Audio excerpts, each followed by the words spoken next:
Party जिंदाबाद जिंदाबाद जिंदाबाद अशोक झा जिंदाबाद जिंदाबाद जिंदाबाद जनशक्ति पार्टी जिंदाबाद जिंदाबाद जिंदाबाद जन जन से आई आवाज अशोक झा जिंदाबाद मुजफ्फरपुर में आंधी है। निकटतम प्रत्याशी संघ सुधीर ठाकुर जी के तत्वाधान में अशोक झा हमारे महान समाज सेवी, उन्होंने शपथ लेकर मुजफ्फरपुर 94 विधानसभा में उतरे हैं और उन्होंने कहा कि हमारी जीत होगी तो मुजफ्फरपुर को नंबर 1 मुजफ्फरपुर बनाएंगे और समाज को मुख्य धारा से जोड़ेंगे। परिचय क्या हो गया? उमाशंकर प्रसाद, निकटतम प्रत्याशी संघ।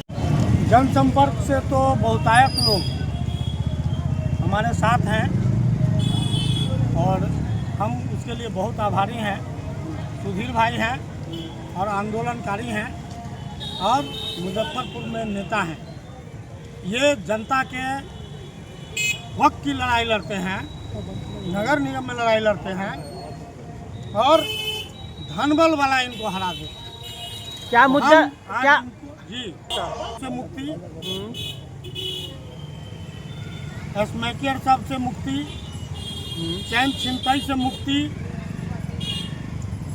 नाला जो रोड एक बार बनता है काट देता है, ठेकेदारी का दलाली है, उससे मुक्ति, यूनिवर्सिटी में जो परीक्षा नहीं दिया जाता है 5-5 साल, बूढ़ा बच्चा हो जाता है, उससे मुक्ति, सर्टिफिकेट समय से नहीं मिलता है, नौकरी में जाके भी बिना सर्टिफिकेट मार्कशीट जमा किए हुए नौकरी छूट जाता है, उससे मुक्ति।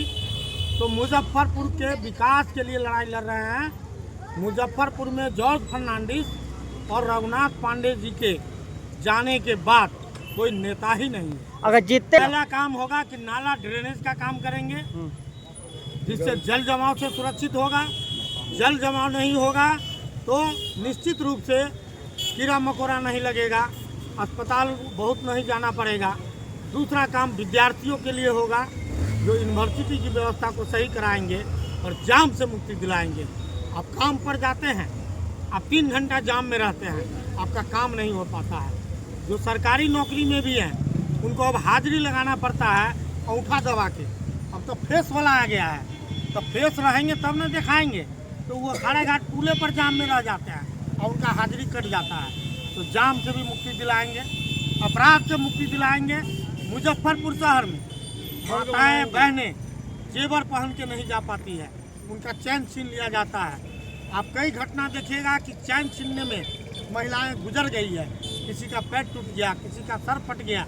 तो हम उससे मुक्ति दिलाएंगे, प्रशासन से काम कराएंगे। विधायक उस शहर का नेता होता है, गार्जियन होता है, मैं उसकी जिम्मेवारी निभाऊंगा और हर सप्ताह हर रविवार को जनता मालिक का दरबार लगाऊंगा। जो भी आपके साथ दिक्कत है, कठिनाई है, उस जनता मालिक के दरबार में आप जमा कीजिए और मैं कार्रवाई कराऊंगा। लोगों से क्या अपील कीजिए? कितने नंबर पर है आपका कौन सा छाप है? लोगों से अपील है कि मेरा 7 नंबर पर है टेम्पू छाप, जिसको हम लोग कहते हैं ऑटो रिक्शा छाप। यदि कागजी कहिएगा तो ऑटो रिक्शा छाप है और जन भाषा में इसको हम लोग टेम्पू कहते हैं और खास के टेम्पू वाले भाइयों से कहते हैं। अब देखिएगा इस बेरोजगारी के दौर में मैक्सिमम टेम्पू ड्राइवर ग्रेजुएट है, पीएचडी है और उनको नौकरी नहीं मिलती है, वो अपना टेम्पू चला रहे हैं। लेकिन बेरोजगारी से निजात पाने के लिए यहाँ जैसे हमारा आईडीपीएल था मुजफ्फरपुर में, ये मुजफ्फरपुर आज़ादी से पहले का शहर है, लेकिन आईडीपीएल बंद हो गया। तो हम कल कारखाना यहाँ कैसे डेवलप करेगा, उसकी लड़ाई यहाँ से दिल्ली तक लड़ेंगे।